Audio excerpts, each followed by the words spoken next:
Depuis des siècles, les hommes cherchent à comprendre ce qui attire vraiment, ce qui touche profondément, ce qui fait naître cette sensation presque imperceptible qu'une présence devient soudainement magnétique. Beaucoup pensent que tout se joue dans l'apparence, dans les mots bien choisis, dans des techniques apprises comme des formules. Mais les stoïciens nous enseignaient déjà que l'essentiel est invisible à l'œil pressé, et que la vraie influence ne s'exerce jamais par la force, mais par l'alignement intérieur. Ce que très peu d'hommes comprennent, c'est que le véritable point faible n'est pas une faille à exploiter, mais une résonance à éveiller, une corde sensible qui ne vibre que lorsqu'elle est touchée par une âme stable, calme, souveraine d'elle-même. Imagine un instant un homme qui entre dans une pièce sans chercher à impressionner, sans chercher à se vendre, sans chercher à prouver quoi que ce soit. Il ne parle pas plus fort que les autres, il ne se place pas au centre, il ne joue aucun rôle. Et pourtant, quelque chose dans sa posture, dans son regard, dans son silence même, attire l'attention. Marc Aurèle écrivait que la véritable noblesse ne se montre pas, elle se ressent. Cette présence tranquille agit comme une gravité invisible. Elle ne supplie pas, elle n'insiste pas, elle n'envahit pas. Elle existe, simplement, et c'est cette existence pleine qui devient attirante. La plupart des hommes vivent dans la tension intérieure. Ils veulent plaire, ils veulent être désirés, ils veulent être validés. Cette agitation interne se perçoit toujours, même lorsqu'elle est masquée par un sourire ou des mots habiles. Épictète rappelait que celui qui dépend du regard des autres devient leur esclave. Or, rien n'est plus profondément rassurant et fascinant qu'un esprit libre. Un esprit qui ne mendie pas l'approbation, qui n'a pas besoin d'être choisi pour se sentir entier. C'est précisément là que se situe ce lieu presque invisible que peu perçoivent, le besoin fondamental de sécurité émotionnelle, de stabilité, de cohérence. Ce n'est pas une faiblesse au sens vulgaire du terme, c'est un besoin humain universel. Quand une personne sent que l'autre ne la consomme pas, ne la possède pas mentalement, ne projette pas sur elle ses manques, quelque chose se détend. Les défenses tombent. Sénèque disait que la sérénité est contagieuse et qu'elle apaise même les âmes les plus troublées. Un homme qui maîtrise ses réactions, qui n'est pas emporté par la jalousie, la peur de perdre, l'obsession de contrôler, devient un refuge psychologique. Et l'esprit est naturellement attiré par ce qui lui offre repos et sécurité. Dans un monde où tout est rapide, bruyant, exigeant, la constance devient rare. Celui qui reste égal à lui-même dans l'éloge comme dans l'indifférence, dans la proximité comme dans la distance, incarne une force silencieuse. Il ne s'adapte pas pour séduire, il est, et cette solidité crée un contraste saisissant, comme un rocher au milieu d'une mer agitée. Ce n'est pas le rocher qui court après les vagues, ce sont les vagues qui viennent s'y briser. Ce premier endroit presque invisible, c'est donc ce besoin profond d'ancrage, de stabilité intérieure, de présence non menaçante. Pas une technique, pas une phrase magique, pas un comportement appris mécaniquement, mais un état d'être. Et cet état d'être se construit par un travail patient sur soi, par l'acceptation de ce qui dépend de nous et le lâcher-prise sur ce qui n'en dépend pas, comme le répétaient inlassablement les stoïciens. Quand un homme cesse de vouloir prendre, convaincre, forcer le lien, et qu'il commence simplement à incarner la tranquillité, la clarté et la maîtrise de soi, il touche sans le savoir ce point extrêmement sensible, non pas une faille, mais une porte. Une porte qui ne s'ouvre jamais à la pression, mais toujours à la cohérence et à la paix intérieure. Il existe une autre zone, encore plus subtile, que presque personne ne remarque parce qu'elle ne se manifeste pas par des mots, mais par des silences. Les stoïciens parlaient souvent de l'espace intérieur, cet endroit où l'on choisit comment interpréter ce qui nous arrive. Or, ce même mécanisme fonctionne aussi dans la relation. L'être humain, et en particulier la femme, perçoit instinctivement quand elle peut déposer ses pensées sans être jugée, corrigée, dominée. La plupart des hommes écoutent pour répondre, pour impressionner, pour se positionner. Très peu écoutent pour comprendre. Et cette différence crée un effet psychologique immense. Quand quelqu'un sent qu'il peut s'exprimer sans être interrompu, sans être réduit, sans être ramené à une logique froide ou à une solution immédiate, il se sent reconnu dans son monde intérieur. Marc Aurèle rappelait que chaque âme porte son propre univers et que la sagesse commence par le respect de cet univers. Cet endroit presque invisible, c'est le besoin d'être vu, non pas comme un objet de désir, mais comme une conscience singulière, avec ses nuances, ses contradictions, ses émotions. Un homme stoïcien n'envahit pas cet espace. Il ne cherche pas à le contrôler. Il s'y tient avec calme, comme on se tient dans un temple. Il ne force pas la confidence, mais sa présence la rend possible. Il ne cherche pas à comprendre pour utiliser, mais pour être en harmonie. Et cette qualité rare crée un attachement profond, car elle touche quelque chose de très ancien dans la psyché humaine, le besoin d'être compris sans être disséqué. Sénèque disait que la plus grande pauvreté est de ne pas se sentir accueilli tel que l'on est. Or, lorsqu'une femme perçoit qu'un homme n'essaie pas de la modeler, de la corriger, de la faire entrer dans un rôle, mais qu'il accepte sa complexité sans agitation, une détente profonde s'installe. Cette détente ouvre la voie à la confiance, et la confiance est la racine de toute attraction durable. La plupart des relations échouent parce que chacun veut être entendu, mais peu savent écouter avec stabilité. L'homme qui a travaillé sur lui, qui n'est pas en lutte constante avec ses propres émotions, n'a pas peur de celles des autres. Il ne fuit pas, il ne dramatise pas, il ne minimise pas. Il reste présent. Épictète enseignait que ce qui trouble l'homme, ce ne sont pas les choses, mais le jugement qu'il porte sur elles. Celui qui a pacifié son propre jugement offre à l'autre un espace où ses émotions peuvent exister sans être immédiatement étiquetées comme un problème. Cet espace devient alors un refuge. Pas un refuge de dépendance, mais un lieu de respiration psychologique. Et ce lieu est extraordinairement attractif, car il est rare. Dans un monde où chacun veut être le centre, celui qui sait être le point d'appui silencieux devient inoubliable. Mais il existe encore une couche plus profonde, presque imperceptible, qui relie toutes les autres. C'est la cohérence entre ce que l'homme pense, ce qu'il ressent et ce qu'il fait. Beaucoup parlent avec assurance, mais vivent dans la contradiction intérieure. Leur parole ne porte pas, car elle n'est pas soutenue par l'alignement. Marc Aurèle insistait sur l'importance d'être le même dans l'ombre que dans la lumière. Cette unité intérieure se ressent immédiatement, sans que l'on sache l'expliquer rationnellement. Quand quelqu'un est aligné, il n'a pas besoin de se justifier ni de se survaloriser. Il agit avec simplicité. Et cette simplicité, loin d'être banale, est perçue comme une force. Elle crée une impression de vérité, de solidité, de fiabilité. Et l'esprit humain est naturellement attiré par ce qui semble vrai, stable, non fragmenté. C'est ainsi que ces endroits presque invisibles agissent. Ils ne se voient pas, ils se ressentent, ils ne s'apprennent pas comme des techniques, ils se cultivent comme des vertus. Et plus l'homme avance sur ce chemin de maîtrise intérieure, plus il devient capable de toucher ses cordes sensibles sans même en avoir conscience. À ce stade, quelque chose commence à se dessiner clairement. Ce que la majorité des hommes cherchent à l'extérieur, dans des stratégies, des mots, des postures, se construit en réalité à l'intérieur. Et plus cette construction intérieure est solide, plus elle agit sans effort. Les stoïciens appelaient en cela l'apatheia, non pas l'absence d'émotion, mais la liberté face aux tempêtes intérieures. Celui qui n'est pas gouverné par la peur de perdre, la peur de ne pas être assez, la peur d'être rejeté, dégage une tranquillité qui rassure profondément.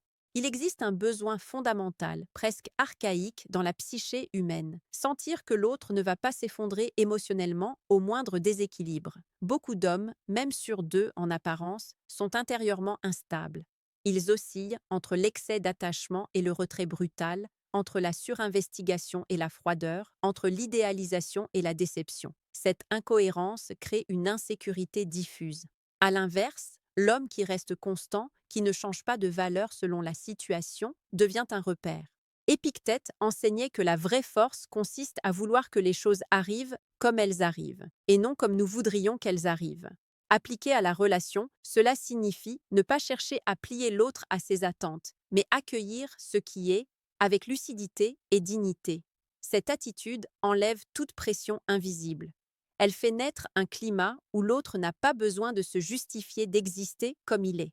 Et c'est précisément dans ce climat que se crée une attraction profonde, car l'esprit se sent libre. Un autre endroit, presque invisible, réside dans la manière dont un homme gère le manque et la distance. La majorité réagit par l'anxiété, la surveillance, la demande de preuves, ou au contraire par le retrait orgueilleux. Le stoïcien, lui, comprend que ce qui dépend de lui, c'est sa propre tenue intérieure. Il ne s'accroche pas, il ne repousse pas, il reste centré.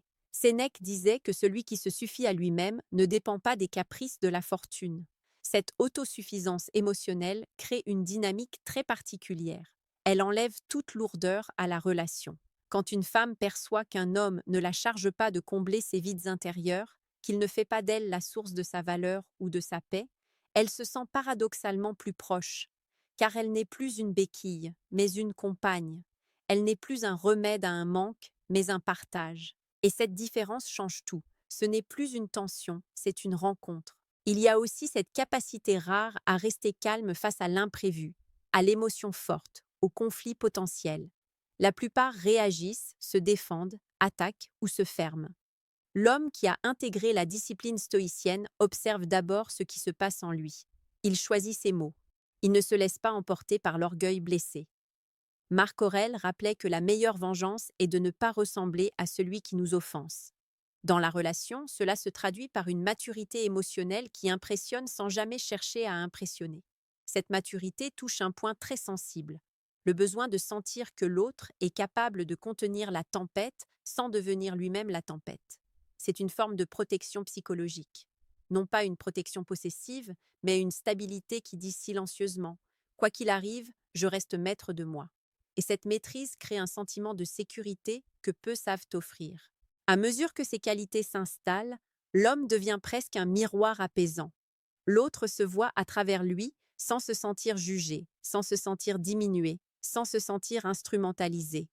Et ce miroir calme permet une ouverture progressive, naturelle, sans effort.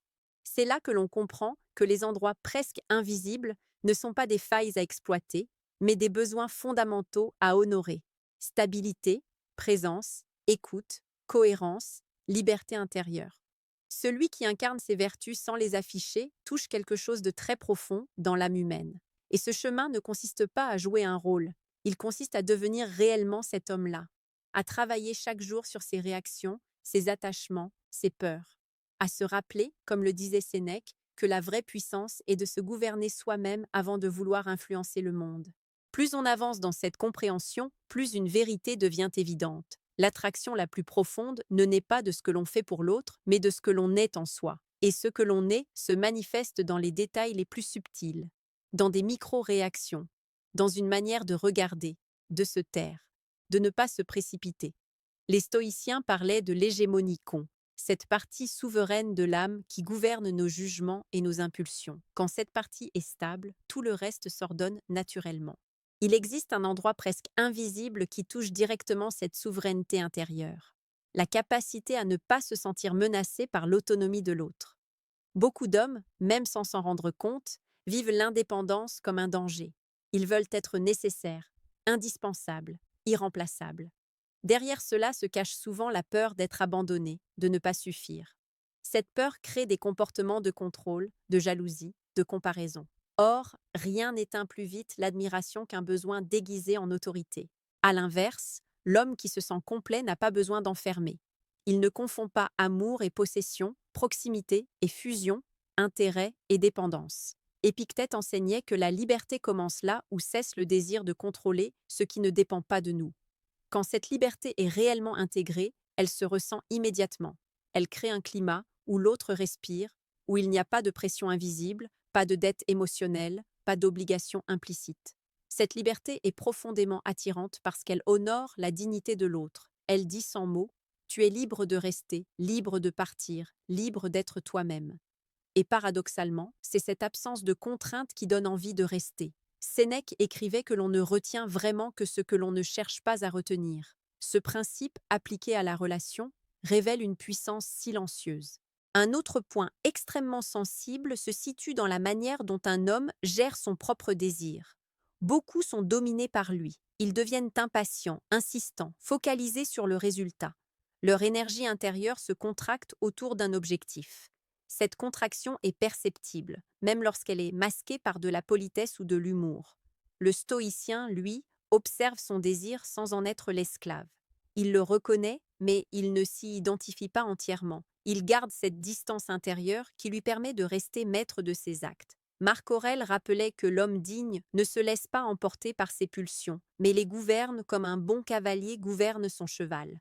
Cette maîtrise ne rend pas froid, elle rend clair.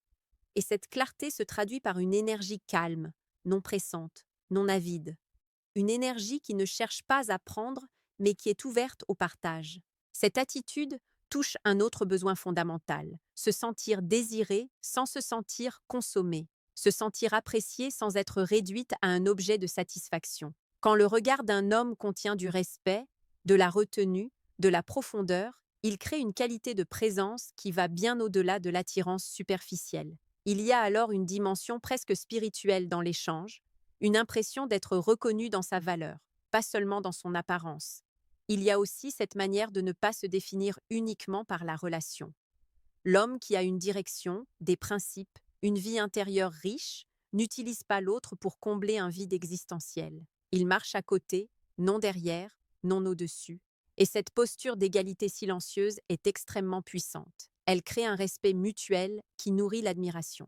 C'est souvent à ce moment-là que l'autre commence à ressentir quelque chose de difficile à nommer. Ce n'est pas une simple excitation, ce n'est pas seulement de l'intérêt, c'est une forme de confiance instinctive, un sentiment que cet homme ne va pas trahir son propre centre, ni sacrifier ses valeurs pour plaire, ni devenir instable sous la pression émotionnelle. Cette solidité intérieure agit comme un pilier, et c'est précisément cette solidité qui fait toute la différence entre celui qui attire pour un instant et celui qui marque durablement. Comme le disait Sénèque, ce qui est construit sur la vertu ne s'effondre pas au premier choc. Dans la relation, cela signifie que l'attirance fondée sur la cohérence et la maîtrise de soi traverse les fluctuations, les doutes, les silences, sans se dissoudre. À ce stade, tu commences peut-être à comprendre pourquoi si peu d'hommes touchent réellement ces zones presque invisibles. Elles demandent un travail intérieur, une discipline, une honnêteté avec soi-même. Elles ne s'acquièrent pas en copiant des comportements, mais en transformant sa manière d'être au monde. Et si ce type de réflexion t'aide à voir les relations sous un angle plus profond, plus mature, plus lucide, pense à t'abonner, non pas par habitude, mais pour continuer à nourrir cet esprit de maîtrise et de clarté qui fait toute la différence sur le long terme. Plus on approche de la fin de cette réflexion, plus un fil conducteur apparaît avec évidence. Tout ce qui a été évoqué jusqu'ici converge vers une même idée. La véritable influence ne vient jamais de la manipulation, mais de la profondeur d'être. Les stoïciens ne parlaient pas de séduction au sens moderne, mais ils parlaient de présence, de dignité, de force tranquille. Et cette force tranquille touche des zones de l'âme que les discours ne peuvent pas atteindre. Il existe un dernier endroit presque invisible, peut-être le plus puissant de tous, la capacité à rester centré même quand l'enjeu émotionnel est élevé. La plupart des hommes perdent leur axe quand ils tiennent vraiment à quelqu'un.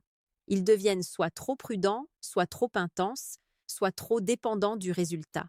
Leur comportement change, leur énergie change, leur regard change. Et ce changement trahit une chose. Ils ont déplacé leur centre de gravité hors d'eux-mêmes. Le stoïcien, lui, ne remet pas sa paix intérieure entre les mains d'un événement, d'une personne, d'une attente. Il apprécie, il désire, il s'attache peut-être, mais il ne se dissout pas. Marc Aurèle écrivait que l'homme doit se tenir droit, non redressé par les autres. Cette droiture intérieure est ressentie comme une colonne vertébrale psychologique. Elle donne une impression de solidité, de fiabilité, de maturité.